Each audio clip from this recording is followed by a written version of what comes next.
What's going on, everybody? I'm Blitz5, and if you're into PUBG, I have a really special video for you guys today. I'm going to be going over some insider information that I was able to get on a call with PUBG, talking about the future of the game, and even answering some of the biggest questions out there, like why is PUBG console still struggling? And just to give you guys a highlight of what we're going to be talking about in this video, we're talking about the rework of Miramar, whatever happened to the Riot Shield, crossplay between console and PC, the status of the black zone and destructible buildings in the game, and the potential for new vehicles, and what if there was a rideable bicycle in the game, something that I think would be amazing. Before I get into this, I just want to quickly explain to you guys what this call was all about. So if you aren't aware, recently I was accepted into the PUBG Partner program, and then last week, PUBG invited many of the PUBG partners into a call with the PUBG devs to ask any questions we wanted to about Season 8. So I thought this was a really awesome opportunity, and of course I signed up for the event. When I loaded into the call, there was a ton of PUBG partners in there. There was at least 30 or 40 people on the Zoom call. It's hard to say because there's just pages and pages and pages of people in the Zoom chat that were signed up. And it was just a really cool experience to be able to ask any questions we wanted to. And of course, the questions really weren't about Season 8. Most of the questions that were coming in were about the future of the game, the issues with the game, people's problems, giving feedback from people's communities. And there was a lot of great questions out there. Most notably, I feel like Chopper probably asked the most questions, and he just put out his video about the call. So I definitely recommend checking his out and getting his perspective. He went straight towards the main facts and questions that he asked. But there's also some other things that got talked about and some fun things that I want to include in this video. So make sure you stick around to the end to hear all of that stuff. And there's also something that he didn't mention about Miramar that I'm going to be putting at the end of this video that I think is really interesting and probably the biggest news about Miramar.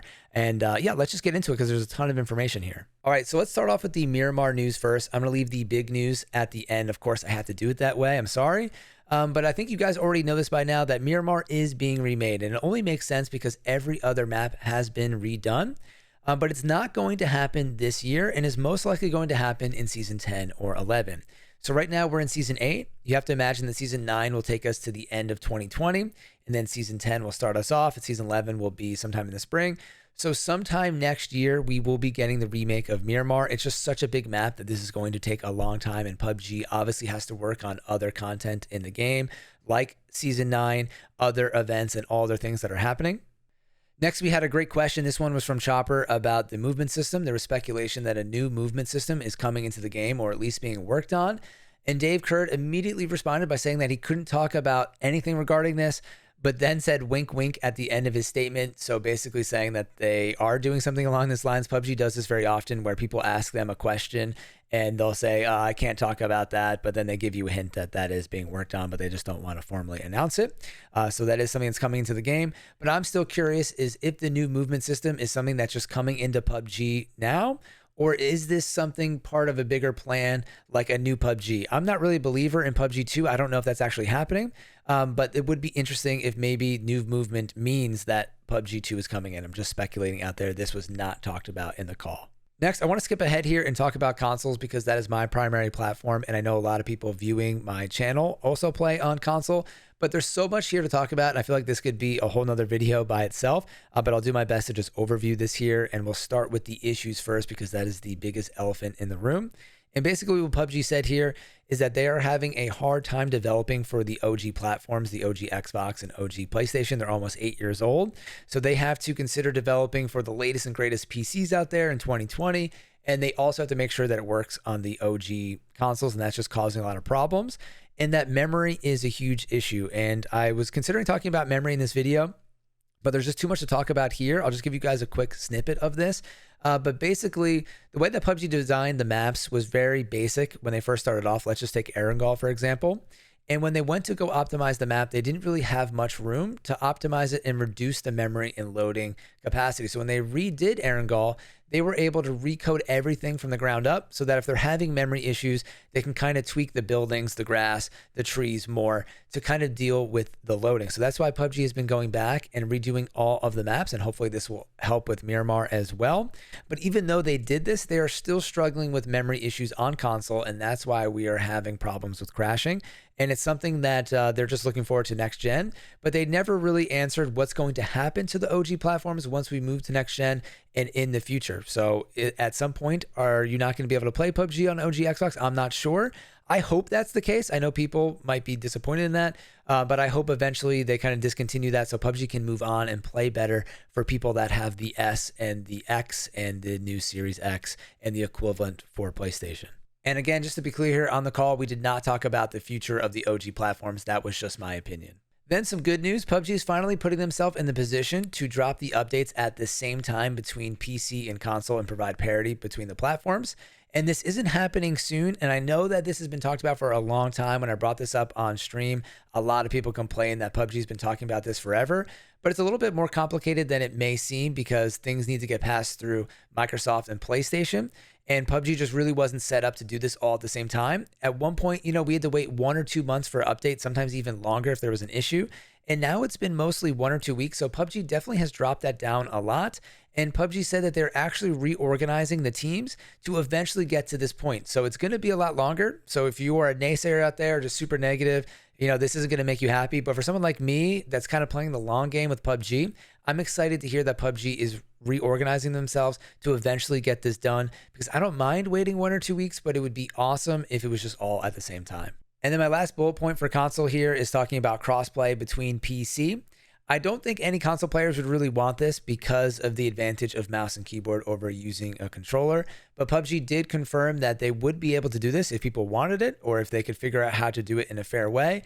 But right now, the biggest issue is the lack of auto aim. So right now, if you're playing Warzone or Fortnite, you can actually play against people on PC. They won't have auto aim, but the controllers do. And it kind of balances things out, even to the point where sometimes PC players complain about controllers with auto aim. But the issue with PUBG is that there is no auto aim. So there'd have to be some kind of way to balance it out. And until PUBG would be able to figure something like that out or have a solution, then they don't feel like it would be fair to combine them. Obviously, it would help the player bases. But right now, I'm in agreement with PUBG and think that it would not be for the better. So moving away from console-specific problems, I'm going to bring up the first question that I asked on the call. And this was pretty funny because I did not mean to ask this question at all. It's like one of my 4 questions, but it just came up because I needed to know what PUBG was thinking. And this was about the black zone and destructible buildings, because what happened here is that Dave Kurd, the developer, was talking about Karkin and how he actually admitted to us that it wasn't supposed to be a permanent map. It was only meant to be a temporary event mode. And that it took them so long to make the destructible buildings in the black zone, that whole process, that they weren't sure what people felt about it. They hadn't really heard a lot of feedback. So of course I had to jump in and say, hey, I love the black zone and destructible buildings. And I was actually kind of disappointed that it wasn't included with Sanox. So I wanted to hear like their feedback and opinion of it, what's going on behind the scenes with that mode, because I really felt like the black zone was what the red zone was meant to be, right? The red zone, to me, I always thought was supposed to make you move.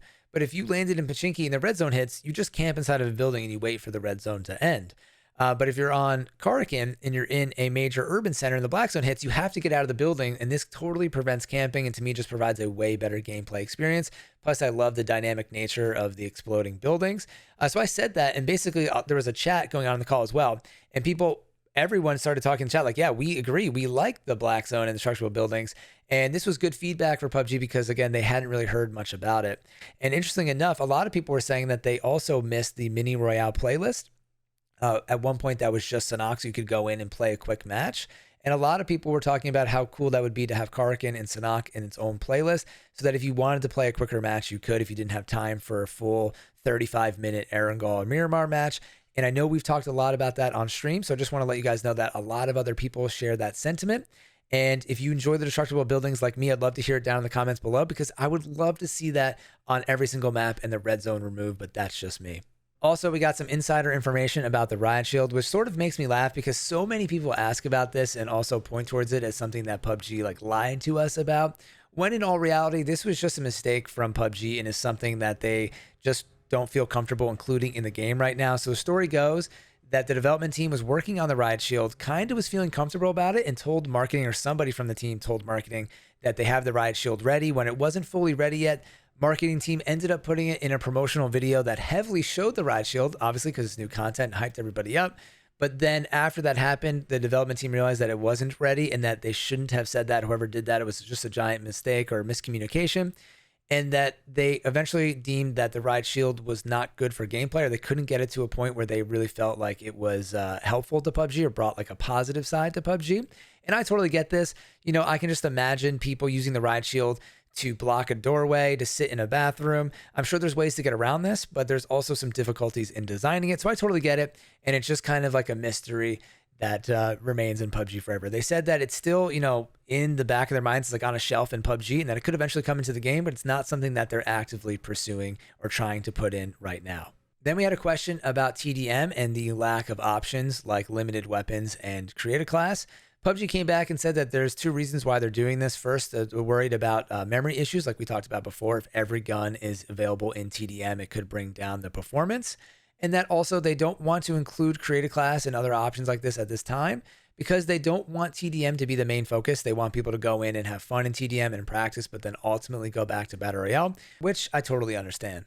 Then I forget who asked this, but we had an interesting question about crafting and PUBG's opinion of this, and this would be crafting of items in the game. We saw a small version of this during the April Fool's Day Fantasy Battle Royale event, and PUBG basically talked about it's something they're thinking about internally, what they're going to do with it, and that there's really no plan to put it into the game. It's just a thought that's been brought up, and I feel like that's worth talking about, right? Could provide us something to do in the game, or if you get certain items, you could craft a better healing item, or maybe a different attachment or survival gear. It could provide an additional layer of depth into the game. It could be too much. Sometimes complexity can provide negative gameplay if there's just too much going on in the game. It also could provide you something to do during those downtime in the middle of the circle or middle of the match when you're just waiting for the circle to close in. Or this could be something that we may see tested out in a different game mode like zombies or single player. And that's where crafting could really shine if it ever makes its way into the game, is in those kind of game modes. And last serious topic before we get into some crazy fun stuff and the big Miramar news at the end. And this is the forever battle between TPP and FPP, playlist issues, and also PUBG being a global game. So there's a lot to pack in to this final bullet point here, and I'm just going to do my best to overview it. So something that PUBG was talking about is that they want to reduce playlists in the game so that they can be more flexible and also provide a better matchmaking experience for everybody playing the game. A lot of people have been asking about when are we going to see ranked solo, ranked duo, but again, that's just going to add more playlists into the game because they would need to do that or provide that for TPP and FPP. So a lot of times there's so many people that are vocal about FPP and that rank should only be in FPP because that's how it's played in esports. But PUBG is very quick to show that if you look at the data globally, at least on PC, 80% of PC players globally play in TPP. And I think that a lot of people, there's a misconception that most people who play on PC play in FPP, but that's just not the case. Again, that's 80% of players globally on PC play in TPP. And this may be skewed because there may be some players or more players in regions that like TPP. For example, don't quote me on this, but I think I heard that in South Korea, they prefer playing TPP, and there might be a heavy base of PUBG players in South Korea because that's where the game is made, right? So those could vary or change the statistics a little bit, but nonetheless, the game is global, and they do need to accommodate for all of the players globally. So what PUBG is considering doing, and they don't want to just remove TPP or FPP because even on console, it's the same thing. For example, in North America on console, TPP is huge. And people say that on PC in North America, FPP is huge, but I don't have that data statistic in front of me. So what PUBG is considering doing is maybe changing the queues based on regions and what's popular in each region, so they can actually fit in some more playlists, or trying to develop other ways to solve this problem. There's not really a great solution yet, and a lot of people voice their concerns, right? Like if they were saying, what if FPP was ranked only and there was no longer casual FPP, but then obviously if you're a casual FPP player, you don't want to just hop into ranked and run up against the professional players. That wouldn't be a fun experience. So there's a lot of pitfalls and traps to catch-22s to every single decision that's being made here. And maybe breaking things down region by region is the best solution for PUBG. But really, until they get this fixed, they can't add in any more game types and or ranked solo or ranked duos. At least that's what I got from their answer to that topic. And now on to some of the fun things that have been added into the game and things that we might be seeing in the future. This isn't a great one to start off on, but let's talk about the loot truck. I know people have mixed opinions about this. Right now, one of the biggest concerns is that there's so many people with ghillie suits and level 3 gear on the map, but I overall think that the loot truck is a pretty fun addition to the game. And they said that initially they wanted to make sure that the loot truck had a lot of special loot so people would actually go after it, and that they will be looking to make some changes to the loot to make it more balanced. So if you're concerned about that, hopefully it would all get fixed. Obviously, there's a lot of people with level 3 gear now on Sanhok. But something that's truly fun is that what got brought up in the call is the Vikendi train and how not that many people go on the train. If you guys know me, I always spend a ton of time on the train, but I feel like the average player or very experienced player just doesn't do this. So what got talked about is what if you made the train kind of like a loot truck and had some kind of armored car on the train that you had to take out? Or what if this was just an event where they tested it out for a week where there was armored trains going around the map and you could kind of raid them and get the loot? To me, that would make a purpose of going on the train, and you'd have people fighting over the train. That would be really interesting. Let me know what you guys think about that down in the comments below. And then another topic that got brought up a lot in the call was being able to drive all of the random vehicles that are on the map, and that we want to see more fun stuff in the game. And I totally reiterated this point because I just feel like all of the things like spike traps, gliders, the gas cans, all of those things to me have been implemented wonderfully and have provided so much fun to the game. And at the end of the day, this is a video game. We're here to have fun. So why not have the ability to drive the tractors, to drive some of the random vehicles that are not blowing up on the map? And then someone came in and said what they really want to see, and I've thought about this before, is a 2-seater bicycle that you could get on with your teammate if you're in duos, or you say you get 2 of them in squads, and that you could actually pedal and drive around the map. I mean, you'd go slow. There'd be no great point to this, but could you imagine the fun moments of you gliding down a hill into a compound with no noise on a bicycle, or just seeing 2 people wearing ghillie suits driving through the Erangel field in a bike? It would be hilarious and would provide a lot of funny moments. It's kind of like the glider. Let's face it, you're not going to get a ton of kills from the glider, but it just provides a really fun gameplay aspect. And if you do end up getting a kill from the glider, it's even that much sweeter. And if you were riding on the back of the bike and were able to grenade somebody or get a kill or do something just really silly, it would be amazing. So I'm all for this stuff and feel like it's at least worth testing because PUBG has nothing to lose at this point. But let me know what you guys think about additions like this in the game. And on top of that, there was a lot of feedback from the partners to bring back some of the event modes that PUBG used to host. For example, for April Fools, they did the Fantasy Battle Royale mode for a week or two. But then on console, they used to also do the weekend war modes. And there's a lot more stuff I feel like PUBG could do with this. And that's what people were talking about to kind of bring some hype in between updates. And obviously just provide some fun for the community. I know that after people played the Fantasy Battle Royale mode, there was a lot of great feedback from that. And people would enjoy having that come back into the game for a limited time run. And shout out to PUBG partner Kate. She brought up that she's been trying to suggest a snowball fight mode for years now. And I feel like this would be a great addition during the winter months or during some kind of holiday update. Imagine just running around Vikendi with only snowballs, and that's how you have to take everybody out. I know not everybody would be interested in playing that, but I feel like enough people would that it would be just a net positive for the game, especially if it was only for a week or two. And after Kate brought this up again on call, some of the PUBG developers did take some notes, so I would expect maybe seeing this for the first time this year in 2020, but who knows. And last but not least, as we approach the 20-minute mark here, let's end on the big Miramar news. And I'm kind of laughing to myself here because some people might be disappointed that they waited all the way to the end of this video just to hear this news. But in my opinion, I really do find this interesting and kind of a big deal. And I'm shocked that I haven't heard anybody talk about this since they left the call. I just haven't seen this anywhere online or on Reddit or on YouTube. And that is during the talk about Miramar, Dave Kurd brought up that when they do redo Miramar, they plan that they might have an 80% change of the map. So that might not mean a lot to you right now, but when they redid Erangel, they only changed a small percentage of the map. They redid everything, it looks better, but they only added a few new compounds and changed a few things on the map. When they did Sanhok, they changed around 30 to 35% of the map. And think about how much different Sanhok feels now. Yes, the overall map design is still the same, but so many areas like ruins, the mountain, airfield have been changed. Some compounds have been completely removed. Some have been reworked. New compounds have been added in. Old compounds like Panan completely changed. The water moved in. A lot of the map does feel very different. So now imagine Miramar with an 80% change. That would be double the changes of Sanhok. This could basically be like a new map entering the game. So it didn't go any farther than that. So you can just speculate what that might mean, but this is at least going to mean major compounds being reworked, some being removed, new things being added in, mountains being changed, the water being changed. You can all speculate that some of these things are at least going to happen at the minimum.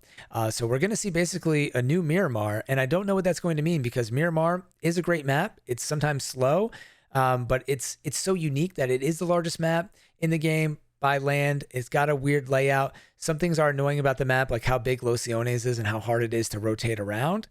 So I would love to see that fixed. And obviously everybody wants to see the performance much better. But then again, it is weird to think that some of these maps that we've come to play so long will be forever changed, and then old Miramar, like old Sanhok, will be gone forever. So there's a lot to share in this video, or at least there's a lot I want to hear from you guys. So maybe just pick one to talk about and comment down below if you want to talk about a bunch of things.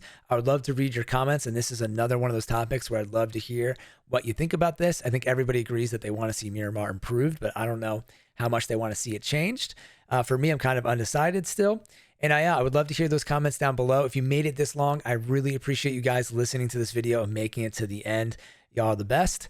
As always, thank you all for watching. I'm Blitz5, and peace out. I just really wanted that C4 kill. I can't believe I didn't get him.